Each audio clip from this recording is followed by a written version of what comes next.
I think it's just the way these guys persevere, with the group we've had and the ups and downs of the season as far as guys moving, the things that we've had to encounter throughout the year. It's pretty cool to see a clubhouse, be so close. And I understand, like in a season of 150 games, you're going to need the camaraderie, you're going to need that culture inside the clubhouse to get you through the season. And these guys have done an incredible job, led by Aaron Barrett and Mark Appel and Bonifacio and Drew Maggi and these older guys, that keep the group, very close.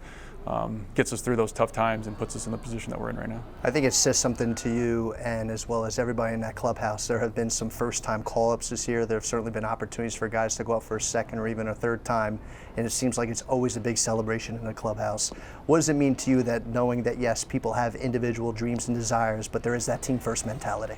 Yeah, I think you see it when we have those call-ups, It's been, an extreme honor for me to be able to give, Mark and Derek Hall, their first call-ups, and to see the whole team rally around them and celebrate, those accomplishments. And that's what it's all about. Like we go through these day-to-day grinds together, and everybody knows how hard it is, every single season that we go through. So when you get to, celebrate somebody and their accomplishments and the extreme accomplishment of getting up to the big leagues, which everybody's dream is, that's playing the game.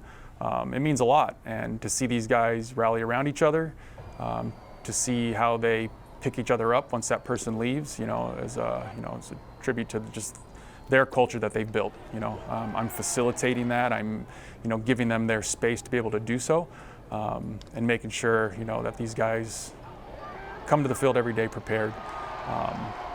Ready to work and to do their thing, and wherever the cards may fall, we pick up the next day and rally around each other to hopefully get another win.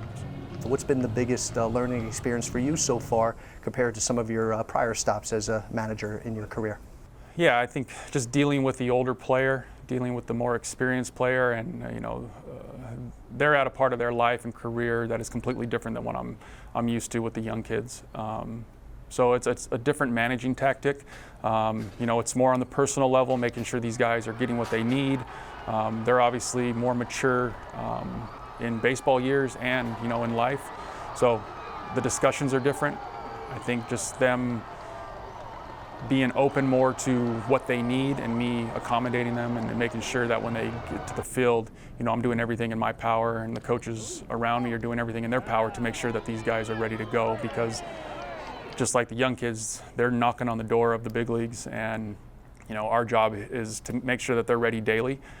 So when that phone call comes, they're up, ready to go to the big leagues, ready to contribute, and ready to stay up there as long as they can. One guy that you've been mentoring as a player, yourself being a manager now as a coach, has been Aaron Barrett. From you, I know you've already discussed how much it meant to be a part of him retiring, but now getting a chance to see his coaching career grow, at least start underneath your direction. What does it mean to you knowing that, hey, he chose you, he chose the Phillies here to say, I want to start my next chapter of my career here with the Phillies? The people you run across in this game are going to change your life one way or the other. And I got to see it from an outside perspective of just watching him, pump up his teammates, do what he does daily to have the reputation he does. The discussions and things that we went through while he was still playing, I hold dear to my heart, because it just gives you a good indication of why I'm doing this job. And when you get to see the end result of July 4th and get to see how everybody celebrated his career, and to know that I played a small, very, very small part in that, means a lot to me. And knowing that he's on our side now, on the coaching side, he adds a different perspective. He was in that clubhouse. It's going to take some time to transition, from player to coach, but he gives a good, view on what these guys are going through that we don't get to see all the time. And I think that's going to help bridge the gap of communication. It's going to help give us a little more insight on what these guys are going through daily.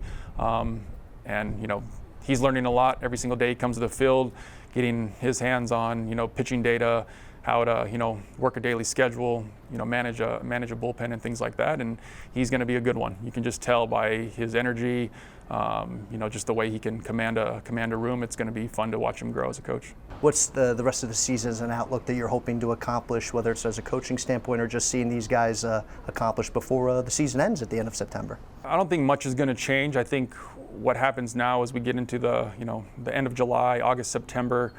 This is the longest AAA season I think that anybody's ever played before. So 150 games. You're going to see the bodies start to get tired a little bit. So it's going to be my job to, manage their workload. Obviously, it's hot outside, so you try to get on the field, do what you can, get off the field, get them their rest, and then have them prepared for the game.